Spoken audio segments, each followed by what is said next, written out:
No presente vídeo veremos algumas das propriedades da convolução e aqui, apesar de escrevê-las em termos da convolução em tempo contínuo, elas são igualmente válidas para a convolução em tempo discreto.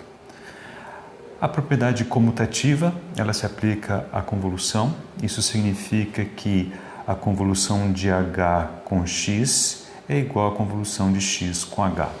Do ponto de vista de diagrama de blocos, isso significa que eu posso enxergar o x como o sinal entrada e o h de t a resposta ao impulso, ou colocar a resposta ao impulso como o sinal de entrada e o sinal de entrada como a resposta ao impulso. Matematicamente, essas coisas são equivalentes. É claro que do ponto de vista físico, sempre manteremos o sistema dentro da caixinha, e o sinal de entrada como sinal externo. A propriedade distributiva, ela diz que se tivermos o sistema composto por dois subsistemas, H1 e H2, em que essa combinação é o somatório, então o resultado dessa convolução é a convolução de x individualmente com cada um desses subsistemas e depois somamos as respectivas saídas. Aliás, o exemplo que veremos ao final desse vídeo utilizará este princípio. Do ponto de vista dos diagramas de blocos, então imaginamos que o sistema está representado aqui como a soma de duas respostas ao impulso e o sinal x externo. Isso aqui pode ser desdobrado em dois subsistemas, cada um com uma resposta ao impulso, cada um recebendo o mesmo sinal de entrada e depois compondo a saída como o somatório das saídas individuais.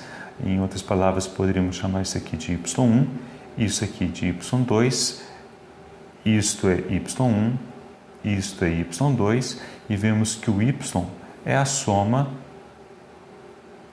desses das duas respostas individuais. Por fim, a outra propriedade que veremos aqui neste vídeo é a associativa. Ela diz que se tivermos, por exemplo,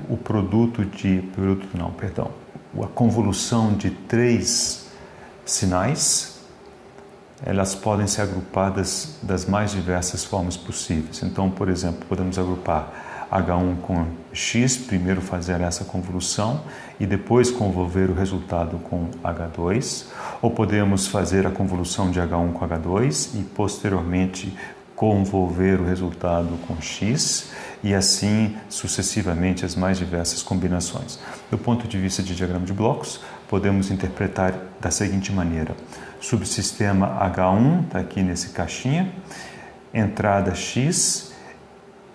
Esta convolução corresponde a esta saída parcial, então isso aqui é o W de t, que convolvido com H2 fornece a saída total. Ou então podemos simplesmente convolver as duas respostas ao impulso H1 e H2, Isso se compõe em um único sistema e a entrada x é aplicada a esse único sistema. E assim sucessivamente, outras combinações, as mais diversas. Muito bem, vamos ao exemplo prometido, é o exemplo 2.10, corresponde ao exemplo 2.10 do livro do Oppenheim, do Wilsky. E o problema posto é o seguinte: tem um sistema cuja resposta ao impulso h de n é igual ao degrau unitário, o de n, e esse sistema recebe na sua entrada um sinal x de n, que é a soma de duas parcelas. Essa daqui, que vamos chamar de x1, e essa de cá, que chamaremos de x2. Então, utilizando a propriedade mencionada anteriormente, então nós podemos decompor esse problema em dois subproblemas. Então, o sistema aparece aqui repetido, x1 entra no sistema para gerar y1, x2 entra no sistema para gerar y2 e, pelo princípio da superposição, a saída ao sinal x, que é a soma de x1 e x2, será a soma das respectivas saídas y1 e y2. O primeiro subproblema já foi resolvido e ele se encontra nesse vídeo Convolução e Interpretação Gráfica. Se você ainda não assistiu esse vídeo, pode ir lá buscá-lo, você encontrará a resposta a essa primeira parte. Portanto, o que eu vou fazer agora nas próximas 2 imagens é resolver este problema. Então, primeiro nós faremos o gráfico deste sinal para ver que cara que tem. Faremos a convolução gráfica com a resposta ao degrau, o degrau unitário, que é a resposta ao impulso, e assim obteremos y2. E ao fim, somaremos esses 2 sinais para obtermos a resposta definitiva. Para obtermos ou desenharmos o sinal x2 que está aqui, nós vamos fazer isso em 2 etapas. Primeiro faremos o gráfico de 2 elevado a n, depois faremos o gráfico de u menos n e depois faremos o produto. O produto desses 2 sinais é o sinal desejado. Então, 2 elevado a n é uma exponencial discreta, divergente, porque afinal de contas a base ela é maior do que 1 em módulo. Então, 2 elevado a n, se n for 0, é 2 elevado a 0 é 1. Se n for 1, 2 elevado a 1 é 2. 2 elevado a 2 é 4. 2 elevado a menos 1 é 1 sobre 2. 2 elevado a menos 2 é meio elevado ao quadrado, então dá 1/4 e assim sucessivamente. Então, 2 elevado a n é esse sinal exponencial discreto. E o u de menos n é o degrau unitário refletido em torno do eixo vertical. A reflexão se dá por conta desse sinal negativo ali no argumento do sinal. Então, o degrau unitário, em vez de crescer de avançar para cá, ele avança para cá em tempo negativo, sendo 0 aqui e etc. Muito bem, fazendo o produto desses 2 sinais, o que observamos é que todos os valores para n positivo do sinal 2 elevado a n, eles são anulados porque o produto por 0 dá 0. E do lado esquerdo do sinal, ou seja, para n menor ou igual a 0, o sinal não sofre qualquer alteração porque é multiplicado por valor 1. Então, passaremos a utilizar esse sinal na convolução. Lembre-se que esse é o sinal de entrada x2. Então, ele está aqui replicado e precisamos fazer a convolução com a resposta ao impulso do sistema dado no exercício, que neste caso é o degrau unitário UN. Muito bem. Então, faremos essa convolução de forma gráfica e para isso vamos marcar esse sinal, vamos copiá-lo, duplicá-lo, nós vamos invertê-lo. Lembre-se que no somatório de convolução aqui aparece menos j, que é a variável que percorre o sinal. Então, o sinal ele é percorrido em tempo negativo, isso corresponde a uma reflexão. Então, está mais ou menos aqui. Okay? Muito bem, então, lembre-se que nesse somatório de convolução, a gente tipicamente vem com esse sinal lá do menos infinito, vem fazendo os produtos, e acumula, faz o produto, acumula, etc. E num determinado ponto, ele chegará a esta posição. Então, eu vou começar fazendo análise nessa posição e aí eu andarei para a esquerda e para a direita. Eu acho que vai ficar mais fácil explicar dessa maneira. Então, eu vou deixar esse sinal aqui e observe que essa posição é exatamente a que a gente obtém simplesmente refletindo o sinal UN sem fazer qualquer traslado. Isso corresponde ao resultado no instante n igual a 0, como veremos agora mesmo. Então, o somatório de convolução para nossa referência está aqui. Deixa eu voltar para a canetinha. Então, deixa eu colocar uma cor diferente para não enjoar vocês com o preto. Então, está aqui para nossa referência e faremos n igual a 0.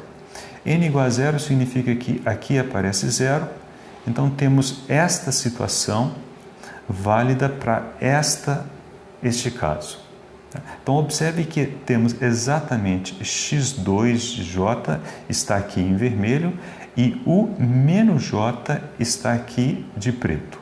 Faremos o produto e somaremos lá do menos infinito até o zero. Por que até o zero? Porque a partir daqui não tem mais nada.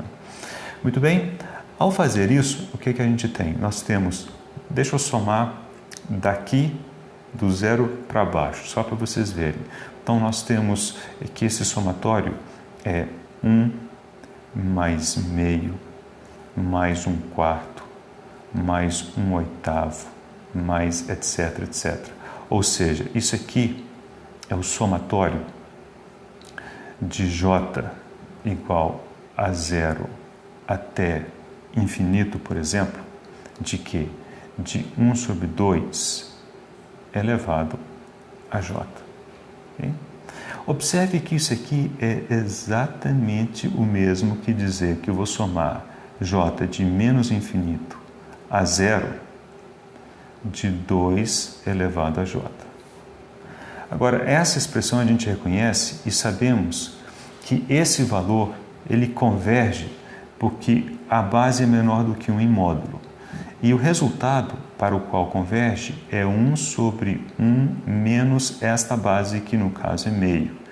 Isto é 2. Em outras palavras, o valor da convolução para n igual a zero é 2.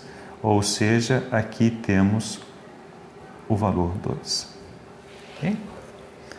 Se você entendeu até aqui, já temos 80% do problema resolvido, que essa é a parte mais enjoada. Muito bem, vamos andar para a esquerda agora. Vamos imaginar que esse sinal aqui, nós vamos considerar o caso em que é anterior a esta posição. Em outras palavras, quando este primeiro 1 estivesse aqui e aqui tivéssemos um zero. Em outras palavras, calcularíamos o y de n igual a menos 1, ou seja, aqui. Ora, o que mudou desse cenário? O que mudou nesse cenário é que neste somatório o elemento 1 ficou de fora, porque esse cara vai ficar de fora. Multiplicado por zero, nós somaríamos daqui para baixo. Ou seja, o resultado é o 2 menos 1, ou seja, 1.